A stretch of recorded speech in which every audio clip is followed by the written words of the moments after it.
Flourishing in Adoption and Beyond with me, Francine Apy. Here we explore science-backed tools for well-being and bring them into the heart of the adoption conversation in everyday life. Let's dive in. Hi everyone, and welcome back to Flourishing in Adoption and Beyond. In our last episode, we explored the PERMA model, those 5 building blocks of well-being: positive emotion, engagement, relationships, meaning, and accomplishment.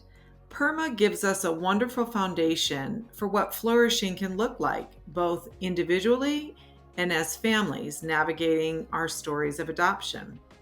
Today, I want to zoom out and widen the lens a bit.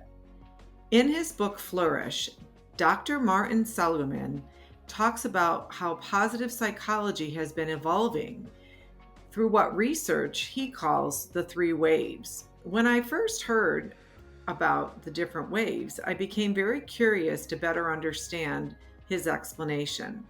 So let's take a few minutes to explore those waves and what they mean and why this newest one, the 3rd wave, has so much meaning for those of us living and working within the adoption space. The first wave of positive psychology actually began 25 years ago with a simple yet radical question: what's going right with people? For decades, psychology has focused on what's wrong, diagnosing, treating, and healing pain. All very essential work, of course, but it left out the study of strengths, gratitude, and optimism, as well as resilience. The first wave brought these more into focus. The second wave came along later on, and that talked about that life isn't always positive, that sometimes challenges do come up. However, positive and negative emotions, even though they're opposites, they can coexist. Think about moments like graduations or weddings or goodbyes at the airport, where joy and sadness do live side by side.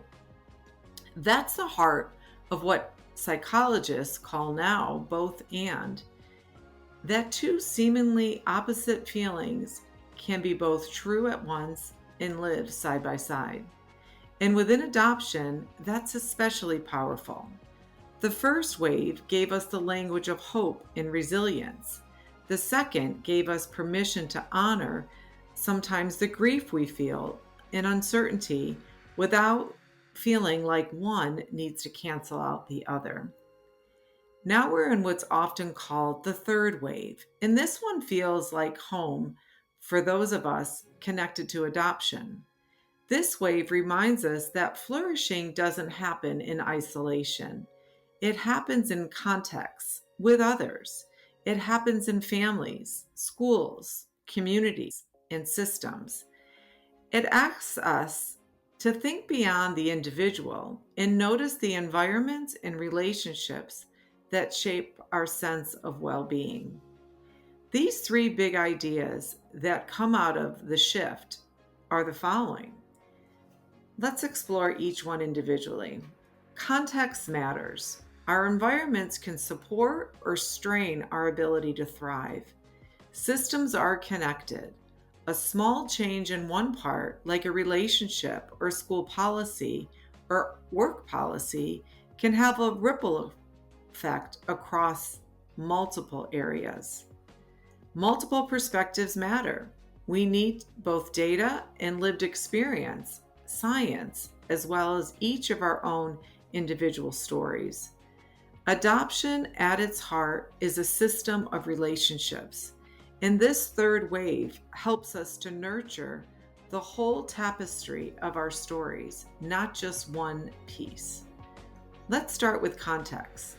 Instead of focusing only on individual coping skills, the 3rd wave of positive psychology invites us to look at the environment around someone and ask, what could help them flourish here? For example, in a school setting, maybe it means offering students an option beyond the traditional family tree project. one that allows them to represent their story in a way that feels relevant and true to their story. At home, it may be a simple ritual at dinner, such as sharing a high point of the day, maybe a low point, or something you're hopeful for tomorrow. These small context shifts send powerful messages that your story matters and that you matter in sharing what's important to you. The next lens is systems thinking. I love to think of families like a garden. You don't just focus on one plant. You tend to the soil, you think about the need for sunlight, of course, you think about water and the entire ecosystem around it. When we take a systems view, we start to see how interconnected our relationships are. The child, their caregivers, birth relatives, teachers, therapists, even the policies and institutions that shape daily life.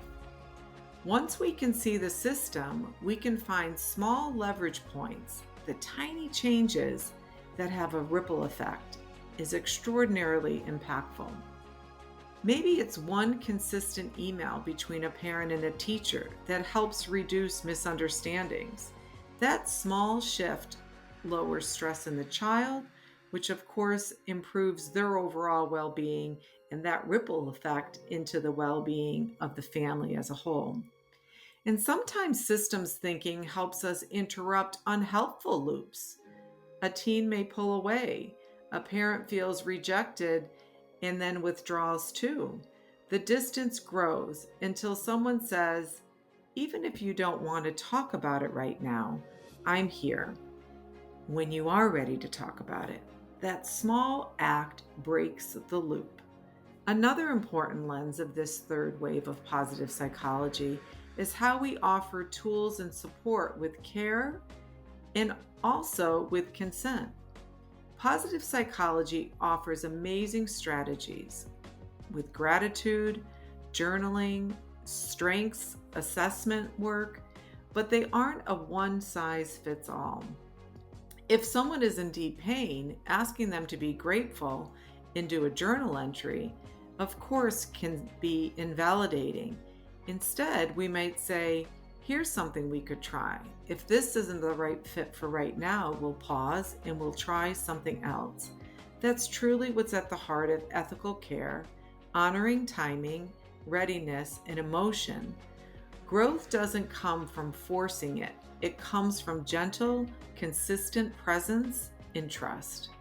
And sometimes, rest itself is the most powerful form of growth.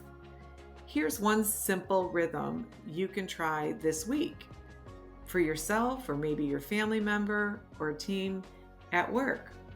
Notice the friction. Where did tension show up this week? Tweak the environment. What's one small shift that could make the next time that issue comes up a little bit easier? Do a quick PERMA check-in. For the letter P, remember that stands for positive emotion. Taking a minute and thinking about what brought you joy or gratefulness or any other positive emotion you can think of is extraordinarily powerful for helping to shift the mind. Also, you can reflect on E, engagement. When did you feel fully engaged? Where were you? Who were you with?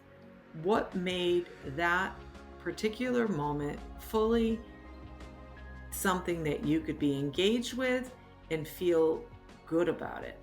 Did we honor our story this week, maybe? Or a small win that we can celebrate? Engagement is so important. This little practice helps us hold both the individual and the system, the hard and the hopeful, side by side. This third wave reminds us that flourishing isn't just about individuals. It's about the whole network of systems and shared stories we live within. And adoption beautifully embodies that truth. It sometimes can feel very layered, but it's relational and dynamic, filled with both and moments that ask for grace, awareness, and care. I'm Francine Apy, founder of Soul Filling, and now a student at the University of Pennsylvania's Master's in Applied Positive Psychology program. This podcast is a space where science-backed tools for flourishing meet the adoption journey. You'll hear me share fresh insights from my studies, reflections from the classroom, and ways these ideas can support resilience, hope, and healing in the adoption spaces and in life. Episodes are short, around 15 to 20 minutes, and released twice a month. Together, we'll explore what helps us flourish: positive emotion, engagement, relationships, meaning, accomplishments, and strengths. If you are part of the adoption triad or simply someone who believes in the power of growth and human flourishing, this podcast is for you. Subscribe now and let's walk this journey together. I'm so glad you're here.